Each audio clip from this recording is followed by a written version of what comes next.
محترم ناظرین، یوں تو سبھی لوگ جانتے ہیں کہ وہابیوں دیوبندیوں کا دھرم جھوٹ اور الزام تراشی پر ٹکا ہوا ہے۔ اگر یہ لوگ جھوٹ اور الزام تراشی ترک کر دیں تو ان لوگوں کا مذہب اور مسلک منہدم ہو جائے گا۔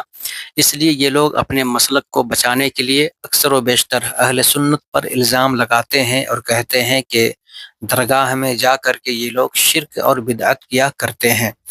بہرحال ہم آج آپ کی بارگاہ میں وہابیوں دیوبندیوں کا جو فتویٰ مزارات اولیاء پر حاضری کے سلسلے میں ہے، وہ فتویٰ ہم آپ کی بارگاہ میں پیش کر رہے ہیں۔ اسے آپ بھی ملاحظہ کریں اور آپ خود فیصلہ کریں مزارات اولیاء پر جانا چاہیے یا نہیں۔ تو سب سے پہلے آپ جناب یوسف صاحب کا فتویٰ ملاحظہ کیجئے، جو بنوری ٹاؤن والے ہیں۔ ان کا آن لائن فتویٰ ہے، دیکھیے اسکرین پر بھی آپ دیکھ سکتے ہیں۔ لکھتے ہیں کہ واضح رہے کہ قبروں کی زیارت یا اولیاء کرام کے مزارات پر جانا فی نفسہ جائز ہے۔ حضرت صلی اللہ تعالی علیہ وسلم نے امت کو موت اور آخرت کی یاد دہانی کے لیے قبروں پر جانے کی ترغیب دی ہے، البتہ وہاں جا کر سنت کے مطابق زیارت قبور کرنا چاہیے۔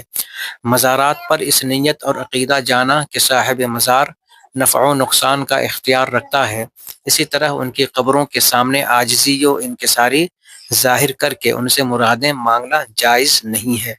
تو آپ نے ملاحظہ کر لیا، یہ صاف صاف لکھ رہے ہیں کہ مزارات پر جانا فی نفسہ جائز ہے۔ اور آگے انہوں نے جو لکھا ہے کہ مزارات پر اس نیت اور عقیدہ جانا کہ صاحب مزار نفع و نقصان کا اختیار رکھتا ہے، تو چونکہ یہ ایک الگ موضوع ہے، اس سلسلے میں ہم پھر بعد میں بات کریں گے۔ اسی فتویٰ میں آگے ملاحظہ کیجیے، عوام کا چونکہ غلط عقائد میں پڑ جانے کا خطرہ غالب ہے، نیز اس بات کا اندیشہ بھی ہے کہ ادب و تعظیم میں حدود سے تجاوز ہو کر مشرکانہ افعال یا اعتقاد اس کے ساتھ نہ مل جائیں، اس لیے عوام کو اولیاء اللہ کے مزارات پر جانے سے منع کیا جاتا ہے۔ باقی فی نفسہ اولیاء کے مزارات پر جانے میں کوئی مضائقہ نہیں ہے۔ تو دوستو، آپ نے ملاحظہ کر لیا کہ وہابی دیوبندی عالم جو جناب یوسف صاحب ہیں، جو بنوری ٹاؤن سے تعلق رکھنے والے ہیں، ان کا صاف صاف فتویٰ ہے کہ فی نفسہ اولیاء کے مزارات پر جانے میں کوئی مضائقہ نہیں ہے۔ اب اسی طریقے سے دارالفتہ دارالعلوم دیوبند کا فتویٰ بھی ملاحظہ کیجیے۔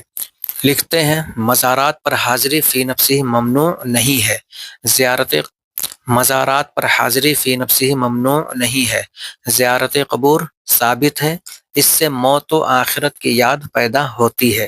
حدیث میں ہے، کنت نہیتکم عن زیارت القبور فزوروہا۔ البتہ مزاروں پر پھول چڑھانا اور دیگر خرافات و منکرات کرنا ناجائز اور گناہ ہے۔ مردے سنتے ہیں یا نہیں، یہ مسئلہ عہد صحابہ سے مختلف ہی چلا آ رہا ہے۔ انبیاء کرام قبروں میں زندہ ہوتے ہیں، ان کو حیات برزخی حاصل ہوتی ہے۔ ان کے علاوہ شہداء اور حفاظ وغیرہ بھی ہیں جن کے اجسام قبر میں محفوظ رہتے ہیں اور مٹی ان کو نہیں کھاتی۔ علامہ جلال الدین سیوطی رحمۃ اللہ تعالی علیہ نے شرح الصدور میں اور شیخ عبد الوہاب شعرانی رحمہ اللہ نے قرطبی میں اس کا تذکرہ کیا ہے۔ لہٰذا آپ نے دارالفتہ دارالعلوم دیوبند کا فتویٰ بھی دیکھ لیا۔ یہاں پر بھی صاف صاف کہا گیا ہے کہ مزارات پر حاضری فی نفسہ ممنوع نہیں ہے۔ حاصل کلام یہ کہ مزارات اولیاء پر جانا فی نفسہ وہابیوں دیوبندیوں کے نزدیک بھی جائز ہے اور ہم اہل سنت و جماعت کے نزدیک بھی جائز ہے۔ اس کے باوجود یہ لوگ اہل سنت و جماعت کو مشرک یا بدعتی کہا کرتے ہیں، تو اس کی وجہ میں آپ کی بارگاہ میں پیش کر رہا ہوں۔